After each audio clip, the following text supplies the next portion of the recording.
In some cases, you might be asked to incorporate interviews you conduct into your coursework. These would be cases where your assignment might ask you to interview your boss or a coworker and use what you learned in your assignment. In these cases, you'll be citing that person you talked to as a personal communication. Personal communications are sources that don't have a record your reader could access, so they are treated differently.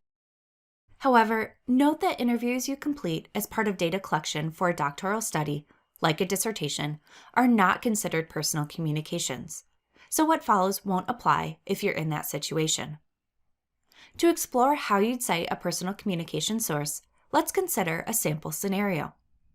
Let's say you are using an interview with your boss, Amy Kubista, in an assignment you're writing.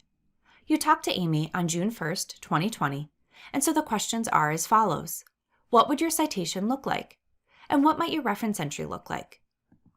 For personal communication citations, what I would do is list Amy's first initial and last name, add the phrasing personal communication, and then list the exact date I talked to Amy.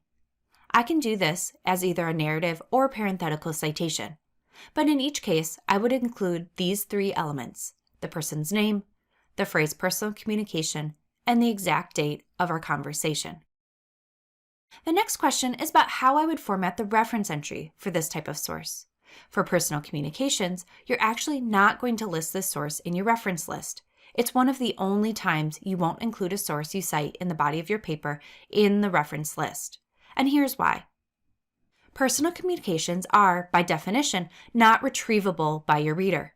Your reader can't go somewhere to find the record of the communication.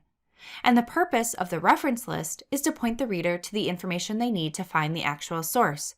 So in this case, there's no reason to include a personal communication in the reference list because your reader would never be able to find it.